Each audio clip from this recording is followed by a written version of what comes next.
Today on the show, the Epstein files have been voted on, and apparently they're going to be released. And the America First wave is taking over the politique in the United States. We're going to talk about that, whether that is the correct way forward, and talk a little bit around that. So, without any further, I am Sal Asante. This is the We the Patriots podcast, and let's get right into it.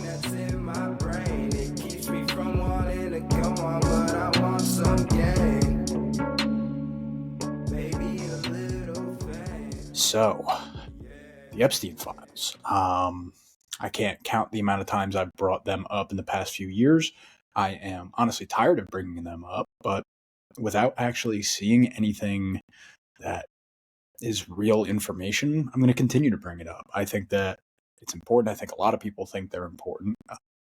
Listen, I just want to talk about this real quick. I don't want to linger on this topic, but the reason that I think that it is so important to get somewhat of the truth out of the Epstein files is that from the knowledge that we know, whether you go back to the original arrest, which I believe was 2006, 2007 era, you have Alex Acosta letting him go, saying that he can't touch this man because he's intelligence. And you actually go through what files there are on Epstein, the evidence seems to be pretty damning that there is a plethora of very powerful people from all across the globe that are tied up in what seems to be a blackmail conspiracy, and specifically utilizing very young girls, a lot of them underage, some of them not underage, but trafficked nonetheless. And we haven't gotten names. We haven't really had the implications that are expected, whether you're talking about people like Bill Clinton, Donald Trump, anybody from the Bush family, people like the kings and queens in Europe. All of these people seem to be getting off without really any issues, other than I believe Prince Andrew was indicted, at least somewhat. Besides that, basically nothing. And I think people are fed up. Regular people are fed up. I myself am fed up. I'm fed up by not only having to talk about it constantly, but also the fact that the more and more that we get that gets publicized by our government, the more questions that seem to be on the table when it comes to Epstein. And I don't think it's wrong for us as the public to be asking these questions. And, one of the things that keeps coming out, whether you're talking about Mike Johnson or you're talking about different people at the FBI, saying that if we as the public servants or the politicians, so to speak, because I have no play in this, obviously, but if we as the public are to release this, then we will be compromising national security. And to me, that is a bullshit answer. And it's bullshit on a couple of fronts. The first being that why in the world would a pedophile ring be used as gathering of information on national security purposes, right? Like, in what world are we okay with utilizing a blackmail ring as our way of getting at people that we want to see out of power? Whether it's leaders of other nations, whether it's our own politicians, whoever it may be, why are we okay with using that as a method? I'm most certainly not. And then on the other front, when it comes to the national security thing, to be quite honest, I believe that I am in the majority here in terms of the public. I think that we don't care. At least I don't care. I don't care if the entirety of the government falls apart because everybody's implicated in this. I really don't. I don't care if you're Republican. I don't care if you're a Democrat. I don't care if you're an independent. I don't care if you are a leader of a totally different nation that has nothing to do with America. If you're implicated in this, I want to see you out of politics, and I want to see you in jail, honestly. I want to see you in prison, and I want to see you, if possible, I want to see you pay the ultimate price for these crimes. In my opinion, anything that has to do with taking the innocence of children, people who have really no say, no agency at that point in their lives, and you take that innocence away because of whatever position you may be, however much money you may have, you don't deserve to see the outside of a prison cell for the rest of your life. That is my opinion, at the bare minimum. And like I already said, I honestly think you should have to pay that ultimate price. I do not think these people should be walking around among us. And I think if we were honest about it as the public and about if we were public servants, most certainly if I was one, would be pushing for this. You want to deter a crime. One of my favorite podcasts to listen to, and this is really a sidestep, but I think it's important to mention. One of my favorite podcasts that I listen to is all about sports, and it is a former president of the Miami Marlins or Florida Marlins at the time, David Sampson. His show it's really good for those of you that want to listen to the background of sports and not necessarily all of the headlines. But where it comes from the best is like a managerial point of view. And if you can get past the point that you're basically listening to a Ben Shapiro, but he talks about sports, and I'm talking about the way that he sounds. If you can get past that point, he makes some really good points. And one of the best things that he would talk about is the way that he goes about deterrence when he was managing the Marlins or with whatever he's talking about. Deterrence is not meant to be a slap on the wrist, right? It's not meant to be, say these teams right now in the NBA, which I'm not a huge NBA fan, but I hear the stories of load management, so to speak, and basically they don't play the people that everybody wants to see play. So you have people paying hundreds of dollars for tickets, you have companies paying millions of dollars to show these games on TV, and they're not even seeing the players that they want to see. And yet all these teams get in fines are, $10, $15, $50,000, $100,000 fines that are nothing to these teams if they want to compete in the playoffs and make a ton of money on the back end. That doesn't do it, and you bring up another example for him would be if someone was streaking on the field, for instance, he would put them in jail. And I think that a lot of people would say that that's outlandish. That's a lot for somebody just doing it for a quick laugh or maybe a bet with his friends. No, you are trying to make sure that this does not happen. And in the sense of pedophilia, in the sense of rape, a true deterrent would be imprisonment for life or killing these people. These people do not deserve to live out a free life. That is my opinion. And anything short of that, allowing pedophiles to get out after whatever 5-7 years, good behavior, quote unquote, and all they have to do is go register as a sex offender, go to one of these communities in Florida where there's thousands of sex offenders in the same community. That is not a deterrent. It's not a deterrent in any way, shape, or form. And my whole philosophy on this, if you can call it one, is that we need to prosecute these crimes like rape, pedophilia, child porn, all of this stuff. We need to prosecute it to the utmost degree possible. And in my opinion, that means if you are to participate in any side of that coin, you deserve not to see the outside of a prison cell for the rest of your life. And I don't care if it is Donald Trump. I don't care if it's JD Vance. I don't care if it's Barack Obama. I don't care if it's Joe Biden. I don't care who it is, what side you're on. I think that we need to hold these crimes at the highest possible level that we can and actually do some deterrence rather than allowing this to fester into what now the Epstein files have become for years. I want to say probably since before Trump even got into office the first time, the Epstein kind of story was circulating. And I know, at least in my circles, I've been talking about it for that long, at least. Even before I was old enough to vote, I was talking about this stuff. It's time. It's time to take this stuff seriously and take it down. So that's all I got to say on the Epstein files. I'm so tired of talking about it, but until we get something serious.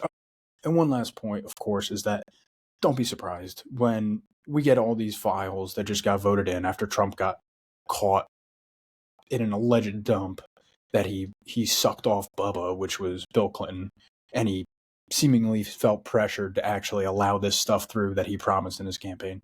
Don't be surprised if everything that gets released is redacted to high hell and you can't tell anything.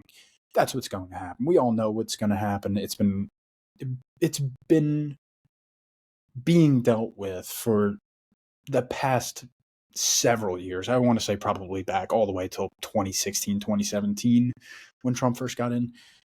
These files have probably been being combed and just sorted through and redacted to high hell. So don't be surprised if we don't get any real information out of this, and it's going to take some serious leakage for us to get any real answers on the Epstein files. So the second thing and the last thing that I wanted to talk about today is America First. If you are unaware of where America First comes from, first of all, America First has been around for quite some time. From research that I can come up with, it's even been in a movement ever since sometime around the 1880s. it's changed in the way that it's purveyed and what it's focused on and whatnot. But today, as we talk about it now, it is the movement that is headed by a podcast of the same name run by Nicholas Fuentes. If you've heard me over the past probably couple of months now, I've mentioned Nick Fuentes a couple of times. I am not a fan of his. That being said, I think that there are, like there is with a lot of people, and most people, to be honest, that are in the public light, there are some things I disagree with, there are some things I agree with, and I want to talk about them today and talk about whether America First is the proper way that we as Americans should be going about our politics in the future. So, what does America First mean? Well, to be completely upfront with you guys, I have never sat down and watched a full America First by Nick Fuentes' episode. I've never watched a full one through and through. I've never even turned on the channel, to be honest with you. I've seen clips out the waz and whatnot, but where I actually started getting my feel for who Nick Fuentes was in this most recent media tour, so to speak, that he's been going on. He's went on quite a few podcasts, whether you're talking about Patrick Bet-David. He's been on Dave Smith's podcast, Part of the Problem, and he also went on Tucker Carlson. I'm sure he went on a few more. Those are the ones that I watched, and I watched all of them. I was very curious to see what he was actually going to come out and say. What was he confident in saying? What was he going to hold back? You know, some of the clips that you see are stuff like denying the Holocaust, being extremely anti-Semitic, being very anti-Black, being racist in general. Those are the clips that you see that are coming from his actual show feed himself. And he was not very forthcoming when it came to those types of views in this media tour that he was going on. So, although I disagreed with still quite a bit of things that came across on these feeds, his message was a lot cleaner. His message was avoiding those outwardly racial clips, except for, I believe, one instance in Pat Bet-David's interview, and there was another instance that I found very odd. Didn't have anything to do with racism in Tucker Carlson's interview, where he was mentioning that he loves Joseph Stalin. Very off-putting to me, but again, it wasn't that like outwardly racist, outwardly anti-Semitic type of content that I think if you are at all familiar with the name Nick Fuentes, you're probably assuming that's what I'm talking about. So when it comes down to it, what the America First platform is an extremely nationalist, right-wing platform, so to speak, that is extremely harsh on immigration, is extremely anti-Israel, and even, I would say, verges on the side of anti-Semitism.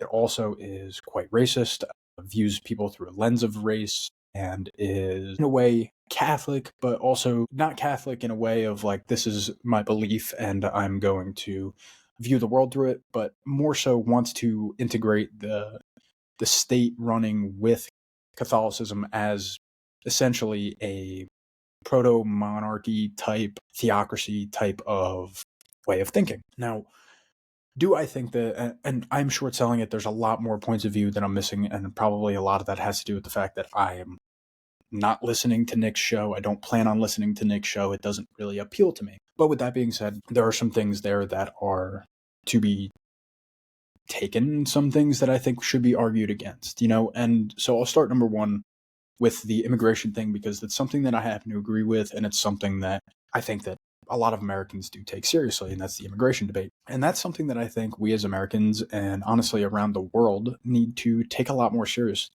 You know, allowing specifically members from the Middle East who believe in a lot of cases, extremist Islam, and are bringing those thoughts to our countries, whether you're talking about Europe, you're talking about the United States, you're talking about Asia.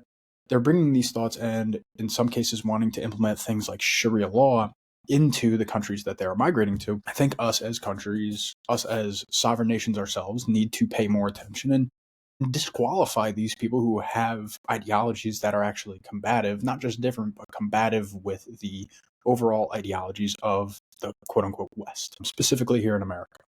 Now, in terms of the racism and the racialism, as some nuanced views like to call it, I put that in quotes because I think it's ridiculous. Calling yourself a racialist and not actually a racist is just trying to make it a more palatable way, I think, of understanding it. But essentially, when you're talking about America First and Nick's view, when I say America First, I'm referencing Nick's podcast. So, in terms of racialism, in my opinion, does not belong here in the United States, and especially after all of the trials and tribulations that we've gone through, whether you want to talk about slavery, whether you want to talk about the integration of people from Ireland, people from Italy, people from all across the globe that struggled to assimilate but did over time and have over time. Although I don't think it's a great idea to view us as a melting pot, because a lot of our ideals do come from, the separation of the monarchy in England and a lot of the common law that came out of there.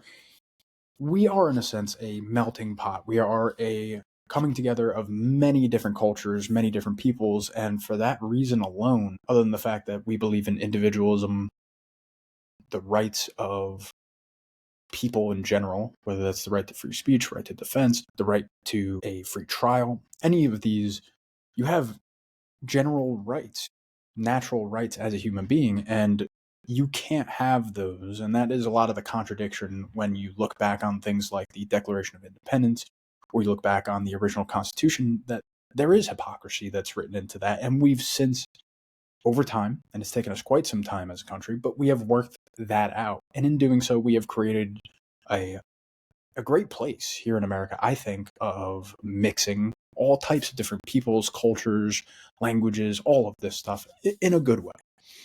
Now, if you were to view the opposite of that, I think you're actually anti-American. I do not think that you should be considering that America first, but I actually have a different name for what I want to call the better idea, so I'll save that for a minute. So that's the racialist part, racism part. Very much opposed to it. I think that it doesn't fit us as a country and as an ideology, as the ideal of the United States. And when it comes to integrating religion into the state apparatus and working it that, possibly a proto-monarchy type or a theocracy, although I think that religion, in a sense, maybe not particularly Catholicism, but maybe more so Christianity, something more like a Judeo-Christian, if you want to call it that, I do believe that that has more of a place in at least our education system, but to intertwine it with our statecraft, even more so than it already has. You already have all congressmen, senators, and president of the United States being sworn in using a Bible. There are many instances where even if they have to put on a show, they are supposedly supposed to profess essentially their belief in God. So if you're going to go beyond that, I actually think that you start to run into many issues, whether you want to relate it back to something like the Crusades, or you want to talk about different instances where the Catholic Church was very anti-science, so to speak, or anti-innovation, only for the purposes of upholding the power that the church already had. That's where I actually run into a bit of an issue, and I'm not a huge fan of running a state like that. So we'll take that away from there. And in terms of being, specifically maybe not racist, but anti-Semitic or anti-Israel, I can get behind the notion that maybe we shouldn't be supporting Israel anymore, especially economically or militarily. But to be anti-Semitic and to be, a Holocaust denier, so to speak, when I myself, and I'm sure many of you, have seen countless records of just how broad the explanation of what the Holocaust was, how systematic it was under Nazi Germany. Being a denier of that it's like being a denier that World War II didn't happen. To me, it's a very key part to what World War II is. It's a very key part of what the world is, a very key part of Jewish history and how they believe themselves to be themselves. So by denying that, you take away, in my opinion, kind of the sharpness of the arguments you may have if you are actually anti-Israel, anti-Israeli government, and more pro-America. When it comes to that, and again, I missed so many different things because I'm not an avid listener of Nick, so if there's anything that I missed, put it in the comments. If you are a groiper, so to speak, like I am not, put the stuff in the comments. Let me take a look at it. Let me see if I agree or disagree. But with that being said, I want to talk about something that I actually heard. I believe this was from Matt Walsh, and I think it's a better take than America First. And what that is America Only. What does America Only mean? Well, I'm not sure because I didn't hear his full explanation, but I know what it means to me. And that's the fact that we see countless Americans who are struggling to get by right now. We have countless Americans who can't afford healthcare, countless Americans who can't afford housing, countless Americans who can't reasonably see the next meal on the table for themselves and or their family. And yet we're sending billions and billions of dollars out to other countries in order to help them in their own rights. And that's where I guess you could say, agree with America First, but I think America First has a problem because by saying America First, you're saying we still have interest in other places when right now our own country is bleeding out, so to speak. We're struggling.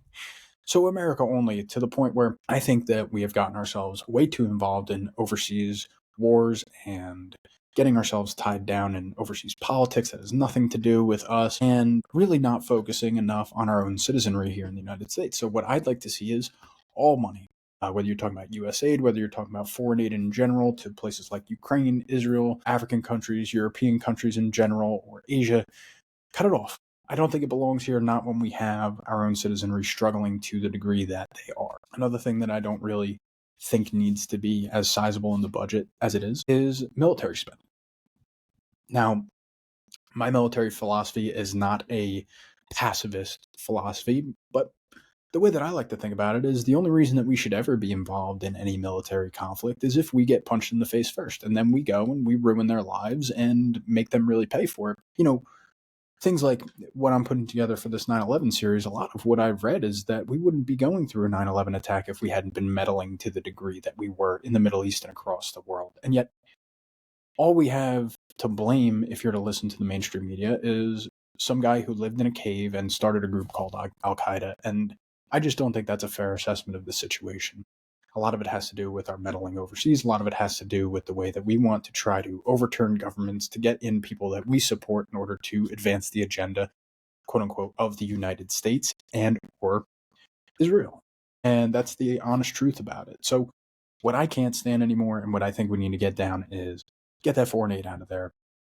Drastically reduce the amount of military spending. I'm not saying cut it to zero by all means. I want us to remain the number one, or at least have the capability to turn ourselves into the number one military if we have to hit that switch, but reduce the spending drastically. And in doing so, unlock that capital for us to start paying down some debt, start reducing the stress on our economy that is struggling mightily right now and has been for quite some time, and start to reinvest into our people, whether you're talking about infrastructure, whether you're talking about revamping the healthcare system, whether you're talking about reducing the amount of money that we're spending in some way, shape, or form on entitlement spending, whether you talk about the SNAP food program, whether you're talking about the healthcare programs that we have here, whether you're talking about the retirement spending that we spend for things like Social Security, any of those items I think need to be taken a hard look at before they bankrupt our nation.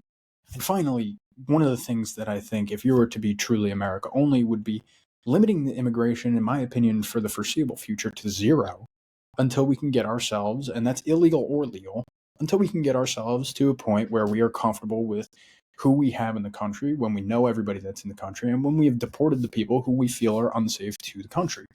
I don't think that it's possible, to bring up something I've talked about many times in the past. I don't think it's possible to deport every single illegal immigrant here in the United States. Estimates are saying that there's anywhere between 30 and 50, possibly more million people living illegally here in the United States at this time. I don't think it's possible. It's going to affect way too many different pieces of the economy. It's going to affect way too many people. It's going to affect way too many families, people who have had their children born here and have birthright citizenship. Whichever avenue you want to get, I don't think that it's possible. But what I do think is possible is deporting every single criminal faction. And mind you, you are a criminal if you came across the border, you overstayed a visa or whatever. Anybody who has even a speeding fine that's above coming here illegal should be kicked out, in my opinion, and kind of revamp our economy in a way that is maybe not so reliant on these jobs that are going to be blasted away by AI, because our government is really not taking, in my opinion, a strong enough action in order to buffer the people that are going to be affected by things like AI right now. And without that action, without programs set up for people to transition into other jobs, I think that our economy is going to suffer mightily. And for that reason, I would call myself America only. Set ourselves on solid footing before we ever take another peek at overseas endeavors in any way, shape, or form, whether that's a war, whether that's trying to overthrow a government, whether that's trying to, get a couple favors here and there by investing heavily in another country. I don't think we have the means to do that anymore, and I would like to see that abolished. And for that reason, again, I would call myself America only, not America first. And by no means does anything that I just said have anything to do with race, unless you really want to play the card on that immigrant thing. And if you do, then there's a good chance that you're illegal anyways. I have no problem offending you, and that's about all I got today. I hope you guys enjoyed. Go be America only. Forget about America first. Forget about America last, like these politicians that we've had for the past few decades. Forget about that. Let's be America only. Let's pay attention to our neighbors. Let's pay attention to the people that are living underneath our own jurisdiction, and let's try to see a better America for tomorrow rather than deteriorating our country for the benefit of countries around the world. I thank you. Thank you for tuning in, and I hope everything is all good with you. I hope you have a wonderful Thanksgiving, and I will catch you guys on the next one. I wanna be something, not nothing. Trapped inside my dream and I'm running away from these demons. But the feeling's so good, I'ma keep dreaming.